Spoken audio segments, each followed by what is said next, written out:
Imagine a world where your face and your phone are your keys to everything. No more fumbling for cash or IDs, everything is instant. But every tap and scan leaves a data trail. Faces are the fingerprints of today. It's used to surveil their every step. How the facial recognition system led to his wrongful arrest. This is the promise of a new digital world order that offers incredible convenience at the cost of control. But who controls that data? How does it work? And how might they use it? There's a lot of hype and fear, and it's not always clear what's true. We live in an age where technology is woven into almost every aspect of daily life. How we identify who we are, how we pay for things, how we interact with our governments and each other. Advocates say this new digital world makes everything easier and faster for us. But there's another side to the story. Critics worry that that same technology could also enable unprecedented surveillance and control over citizens through artificial intelligence. Will these digital systems be misused to monitor our every move or even punish us for misbehavior? Or are we just being crazy worrying about it? We're going to look at both perspectives. From digital ID cards to Palantir and even high-tech surveillance systems, I'll help you to answer a tough question that only you can decide for yourself. Are these advancements making our lives better or quietly eroding our freedom? Let's start with something that might soon be in all of our pockets: digital IDs. A digital ID is an electronic version of a personal identification document, like a driver's license or a passport. Instead of a physical card, all you'll need is an app that holds your ID information and can be shared when needed. Most digital IDs use biometric data, like your fingerprints or face, to verify who you say you are as quickly as possible. Now, why are governments interested in digital IDs? The biggest reason is convenience and efficiency. With a reliable digital ID system, it should make it easier for people to access government services, open bank accounts, get loans, or prove their eligibility for things. Your phone becomes your ID for voting, healthcare, social services, pretty much everything. Supporters argue that a good digital ID can bring fairness and control to everyone's society and even close loopholes exploited by criminals like identity fraud. It will speed up processes that currently require checking paper documents, which is a pain. But governments also see digital IDs as a tool for security. In the UK, the idea of the britcard digital ID has been introduced with the aim to curb illegal immigration and illegal working. Prime Minister Keir Starmer announced that plan would require everyone in the UK to have a digital ID by 2029. Every worker's legal status will be instantly verified, and it would be harder for illegal workers to slip through the cracks. But as soon as the UK's plan was unveiled, 2.8 million Brits signed a petition to block it within days because they believed it would lead to mass surveillance and digital control, a big brother tool that could give the state too much power to track citizens. Now, supporters of digital IDs say many of these fears are overblown or based on misunderstandings of the technology. They say a well-designed digital ID will actually enhance personal privacy and security rather than take it away. As digital identity expert Eric Starr put it, it's not a technology issue, it's an education issue. In other words, the tech can be made safe and implemented in a way that protects privacy. The question is, are they actually doing that? We'll talk about the truth of that and the tech in a few minutes. Governments worldwide have already issued around 5 billion digital IDs, and supporters point to many success stories that exist. The most famous example is the largest biometric ID system in the world, India's Aadhaar program. Since launching in 2009, Aadhaar has issued over 1.3 billion ID numbers to residents, covering about 96% of India's population, and each person's Aadhaar is linked to their fingerprint and iris scan. The government uses it to ensure welfare benefits reach the right person, helping people open bank accounts, and according to a survey, 95% of Indian adults use Aadhaar at least once a month, with 90% reporting being satisfied with it. What these numbers suggest is, at least in terms of convenience and utility, Aadhaar has been accepted by the public. Other countries have their own versions though. Estonia, Nigeria, and Pakistan have all rolled out national digital IDs, and countries like Brazil, Japan, and the EU are modernizing their systems as well. But beyond convenience, organizations like the World Bank and the Gates Foundation tell us that in many developing countries, millions of people, especially the poor, have never had an official ID at all, which means they can't open bank accounts, they can't vote, they can't get formal jobs, and a robust digital ID system could give those people an identity and open the door to economic opportunities they couldn't have had before. In the past, a poor farmer might have been in invisible in the system, but now, with a cheap phone and a fingerprint, they can prove who they are to receive payments directly. Now, that's the optimistic view anyway. Now let's talk about the concerns. The fear is that a mandatory digital ID, especially one linked to a central database of all your personal info, could become a tool for monitoring and profiling citizens. If the government can aggregate all that data, where you've been, what services you use, your biometric information, that creates a honeypot of information that could be abused. But all of that starts with functional creep. The digital ID system right now is being pitched with really limited purpose, but over time, it'll likely expand. Right now, it's just to work, but maybe it starts including your employment history, then your tax records, then your travel movements. You missed a parking ticket, the amount of food you buy. Soon the ID isn't just an ID, it becomes a profile of your life. And what happens if future leaders decide to use that profile for control, like they do in China? Imagine if someone in power decided to track political dissidents or score citizens based on their behavior. Maybe you trust the people in charge today, but can you say the same about tomorrow? Centralized databases are magnets for cyber attacks. We've seen countless examples of data breaches in banks, hospitals, and government agencies. If a national ID system gets hacked, billions of people could have their most sensitive data exposed. And then there's the question of choice. If digital ID becomes required to access basic services, is it really a choice at all? We effectively will have to use the digital ID to function in society. There are many that don't trust the system or simply want to live their life on a remote farm in Alaska without being bothered. And what about the people who aren't tech savvy? In the UK, over 1.7 million people over 74 don't use the internet. So what happens to them if the ID goes fully digital? But where people miss the bigger picture is digital ID by itself is the tiniest piece of the puzzle. When you combine it with a network of smart cameras, AI-powered analytics, and centralized databases, you get something even more dangerous. If your face becomes your ID, and that face is in a national database, then any camera connected to an AI system could identify you. Suddenly you're not just using an ID system, you essentially have eyes everywhere. Look around, there's likely a camera within a couple hundred feet of you, especially in the city. Worldwide, an estimated 1 billion surveillance cameras are now in operation, and a huge chunk of those are in the world's most monitored country,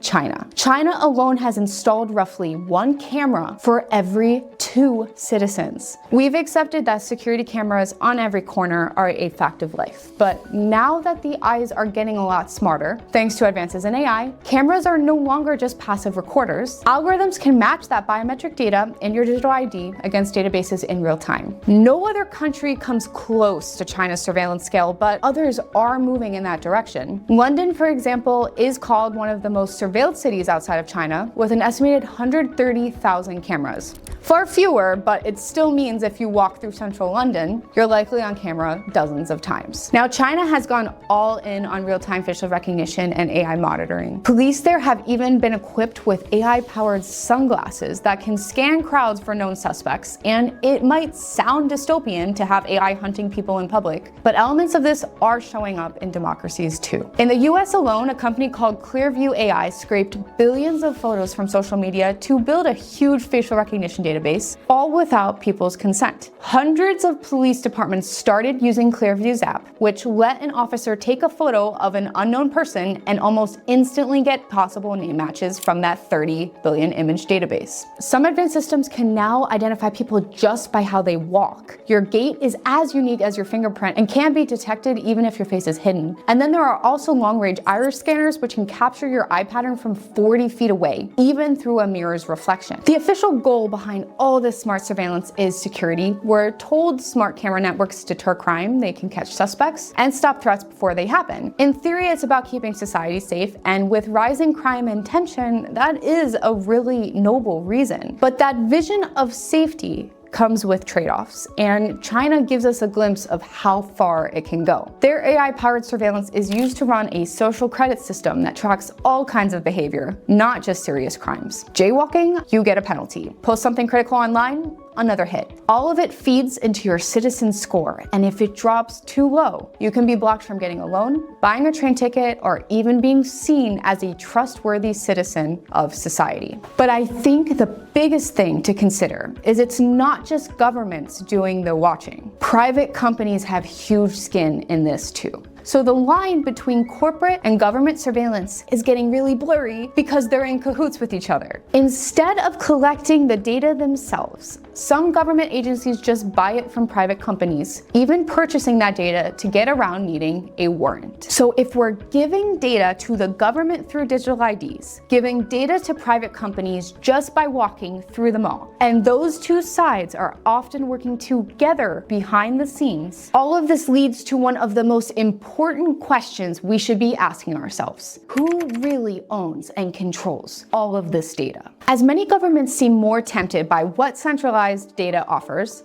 one company in particular has become known for helping them harness all of this data together. Palantir. If data is the new oil, Palantir builds the refineries and engines for governments to drive with that oil. Now, the name alone, Palantir, comes from Lord of the Rings, which was an all-seeing stone that lets you watch events from afar. Palantir was co-founded in 2003 by Peter Thiel with funding by a CIA venture capitalist arm, and they're basically huge data analytic platforms. They're designed to take in massive amounts of fragmented data from biometric scans to your license plate to your social media activity and connect the dots. They don't just collect data, they analyze it, rank it, and help governments make sense of it all. Its original mission was to help intelligence agencies prevent terrorist attacks like 9/11 by integrating data and connecting those dots that humans might miss. So why is Palantir often mentioned in the same breath as surveillance concerns? Because Palantir enables a level of data integration that used to be impossible. In the past, police would have separate systems for arrest records, license plate data, criminal histories, none of which talk to each other, and Palantir pulls all of that into one place. It can even ingest third-party data, social media, credit bureaus, gun registries, and connect it all using common identifiers like your address. So an analyst can type in your name and potentially see your vehicles, your social media posts, all aggregated from multiple sources into a single screen. Now, Palantir is secretive about what exactly each of its clients does with its tech, but based on public records and some digging online, there are three main platforms you should know about: Gotham, Foundry, and the Maven Smart System. What each of these does could be a whole episode on its own, so if you're interested, drop me a comment and let me know. But for now, a few real-world examples of how Palantir has been used. The Los Angeles Police Department used Palantir for a program that assigned risk scores to individuals and flagged chronic offenders. Officers were encouraged to regularly stop these individuals based on their score. In New Orleans, Palantir ran a secretive predictive policing program that wasn't even disclosed to the city council. It used network analysis to try and predict gang violence. Palantir has reportedly been used to track insurgents by combining intel from informants, drones, and surveillance feeds, especially in areas like Ukraine. In the UK, Palantir is believed to be involved in managing the NHS's federated data platform that would give it access to highly sensitive health records. But interestingly, despite being a major player in that public infrastructure, Palantir actually declined to bid on the UK's digital ID system, so it's allegedly not involved in that. But to be clear, Palantir isn't the only one doing this, they're just the most well-known. There are other companies out there building similar systems, but Palantir just tends to be labeled as the evil one. So now we have digital IDs, biometrics, AI, and software integrations like Palantir all on the table. Putting all of that together, we arrive at the final piece of the puzzle. If these systems are this powerful, we have to ask, how exactly is this data being collected, stored, and used? For the record, I don't think Palantir is evil. I just think that they've created something that could be used for evil. Back to our regularly scheduled programming. Now, when we talk about digital IDs and surveillance, we're really talking about a data pipeline. Capture data, store data, analyze data, take action. Understanding this pipeline helps clarify where things might go wrong and where safeguards could be built. Because I want to be clear, there are absolutely ways this tech can be built to protect privacy while still delivering the benefits. We see companies create frameworks like Apple Intelligence with this privacy in mind. But we'll keep things high level. You don't need to be a tech expert to understand this. First, the data has to be captured, which can be through scanning your fingerprint or face into a digital ID app, tapping your ID at a checkpoint, or even a cell tower logging your phone location. In the digital ID context, when you enroll, you will provide documents and biometrics. This is why some people are really resisting digital ID systems, simply because they don't want to contribute more data into an already massive network. Now, once data is captured, the next big question is, where is it stored? There are two main options: local storage and centralized storage. If it's stored locally, your data stays on your device like your phone, and the matching happens right there. Exactly like Apple's Face ID doesn't upload your facial data to the cloud. And a well-designed digital ID could work the same way. Your encrypted credentials live on your device, and when you need to prove your identity, the system can verify it without sharing all of your personal info or contacting a central server. The second option stores your data in a central government system. Every time you use your ID or get flagged by a camera, the event is logged in a centralized database. India's Aadhaar system works like this. It has a central identities data repository that stores citizens' info and logs every authentication. If someone uses Aadhaar to open a bank account, the bank contacts the central server to verify and logs that interaction. The benefit of storing all of this data centrally is it's really easy to aggregate it all. The risk is it creates a centralized point of failure. Now, some systems like the EU's upcoming digital wallet are trying to do a hybrid approach. The credentials are stored on your device, but they're issued and backed by government databases. This often uses encryption or even blockchain to let users prove who they are without leaking data every time they interact with the system. If you were asking me, I think this is a reasonable expectation in today's world and is still a big win for privacy. But still, many governments push for full centralization because it does give them the most control. What is clear though is the architecture they choose will define the level of government overreach that's possible in this new digital world. So as citizens, push for hybrid models at the very least. It will be the best shot we have at keeping this whole system in check. After all of these government initiatives we talked about and the tech it takes to make it happen, where do the people stand? Even with all of this momentum towards digital ID, not everyone is just rolling over and accepting it. Around the world, people are pushing back. In the United States, San Francisco, Boston, and Portland have banned their local governments from using facial recognition tech. In the UK, people are challenging facial recognition deployments by police in court. Petitions are being signed to block the digital ID, and they ultimately argue the systems are being rolled out with little public debate and almost no accountability. Even some EU policymakers are saying the same. So where do you stand in all of this? Tell me, because I see both sides. Are digital IDs worth this convenience? Should governments prioritize centralized efficiency, or should they build systems that respect your right to be left alone if you want to live on that remote farm in Idaho without being bothered? And maybe the biggest question of all, how much of our data should we be willing to give up in exchange for this more connected digital life? Let me know what you think in the comments. If you've got a feeling about where this is all headed, I want to hear it. Because guys, we haven't officially solidified our future yet. It's being written right now through conversations like this.